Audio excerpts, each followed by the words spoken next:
Welcome. I'm joined by 2020 Democratic presidential candidate and New Jersey Senator Cory Booker. Welcome. Your favorite interview of the day. Yes. Maybe. We'll see. Okay. Oh, okay. Well, we are in Cedar Rapids for the LGBTQ forum. So Yes. Can we talk a little bit about LGBTQ issues? I think that's very appropriate, Okay. but not, you say it as if you're normalizing something that is such an extraordinary moment in history. This is a major presidential campaign, and this is the first LGBTQ forum ever. I mean, I remember when I was a mayor of the city of Newark, 2006, very much an ally, very much angry about the injustices in the LGBTQ community.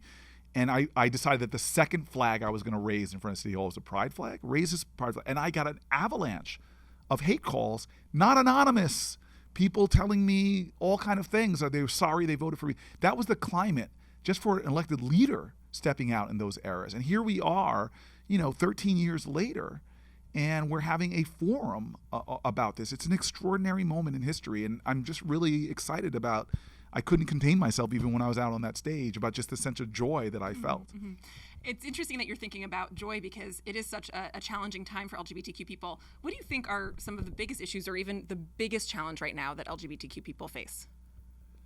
Well, you said it in your question. This is actually a time of fear, of violence, of rampant discrimination. As much as people think we've advanced, we have marriage equality, yes, but 30% of LGBTQ kids report this past month missing school because of fear. LGBTQ youth are overwhelmingly overrepresented in homeless populations. The violence against transgender Americans, particularly transgender Black women, we've had 18 killed this year alone, with Jalela Jamar being the most recent. We have a nation that you could everywhere get married now, but you put your pictures of your wedding on your Facebook page, you can be fired in the majority of states just for being gay and have no legal recourse whatsoever. So it should be for all of us a disquieting, discomforting a level of injustice that should motivate us all. Because injustice, as King said, injustice anywhere is a threat to justice everywhere. We have a question from Twitter on this topic. This one is from Archie. How are you going to stand up for sex workers, some of the most marginalized within the LGBTQ community? Many sex workers are trans, many people of color, many disabled. How are you going to advocate for their safety and livelihoods post-FOSTA SESTA? And I believe you voted for SESTA. Yes. Look, we have to go, the criminalization that we have in this country of trying to treat every issue with jail and prison is the reason why LGBTQ Americans are overrepresented in jails and prison, because they're discriminated upon, preyed upon by a criminal justice system that goes after the most marginalized people.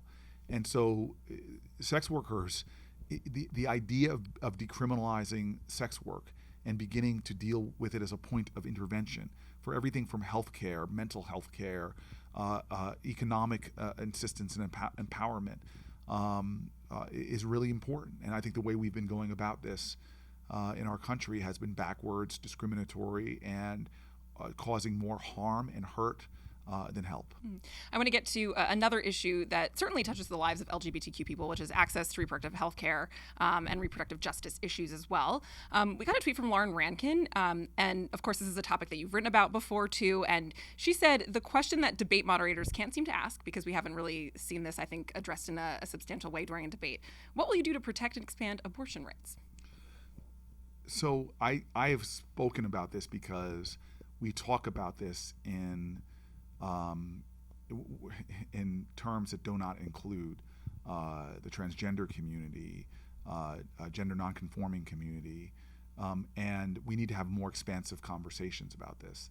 And the ability to control your body is essential. And so this involves everything from stopping attacks on Planned Parenthood and stopping attacks on abortion clinics, stopping attacks on sex education, science-based sex education in our schools, and making sure that health insurance and health coverage is far broader and more inclusive of issues for transgender Americans and the larger LGBTQ community.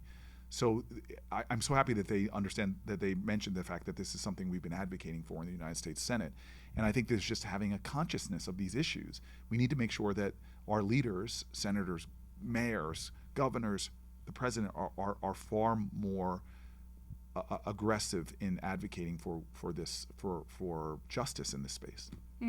I want to know something that I've posed to some other candidates before, and something I'm always wondering is, how are men talking about these issues? Have you spoken with other men about access to reproductive health care, and what have those conversations been like? Yeah, I mean, I've written about this. I get very frustrated when I hear men say, well, I relate to this issue because I have a wife or a daughter or a mom, and I get very frustrated. No, you should relate to this issue because you have a body, and this is a justice issue. And when somebody's control over their body is compromised, have a lot more of a sense of connection to that reality.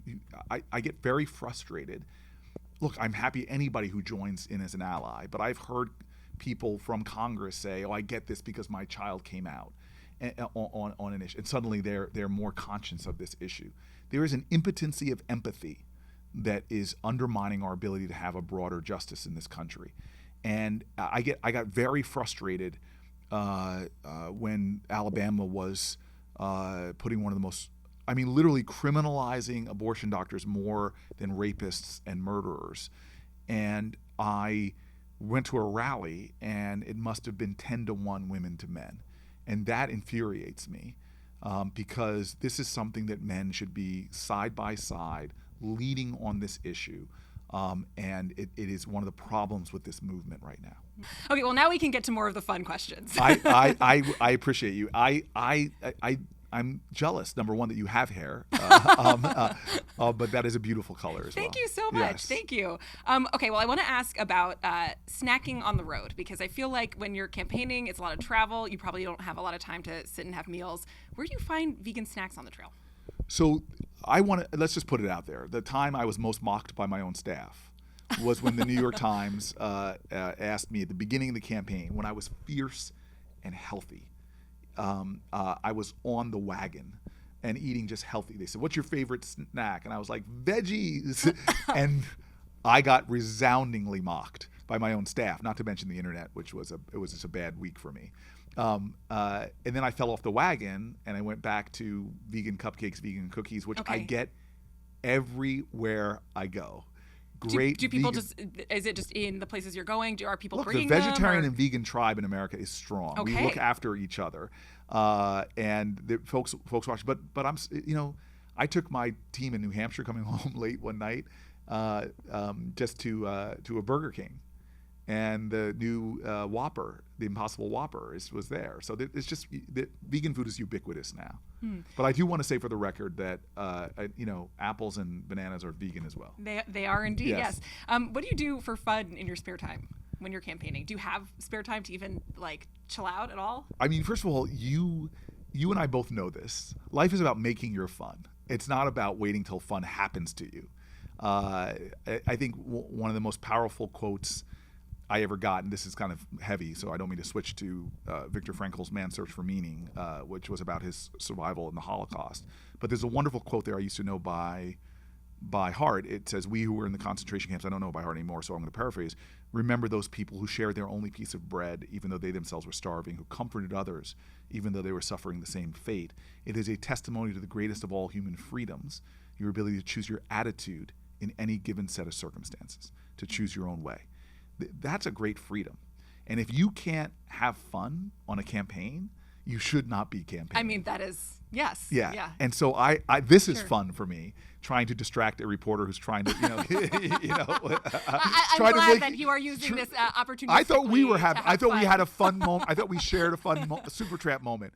I don't think you'll ever be able to listen to Supertramp without remembering this fun moment. That may be. Well, on that music note, what are you listening to? Do you have a chance to put on your headphones, like when you're on a plane? What kind of music are you listening to these days? I will give you some meat for this interview, because I don't know what kind of clickbait you'll take from this, but but look, I have this incredible girlfriend who she has not read everything I've written. I have not seen everything that she's been in, even though before I knew her, there's a lot of movies from Rent to Lego Batman. She was Lego Batgirl.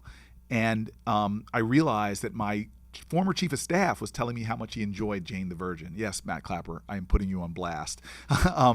And I was almost embarrassed that my girlfriend's in season 4 and 5, I think, and I had not watched it. I had seen on her Instagram account pictures of her kissing this amazing woman, and I just started binge watching Jane the Virgin during every sort of deconnected moment. So when I wake up in the middle and I can't fall back asleep, put it on. So I am headphones on the plane.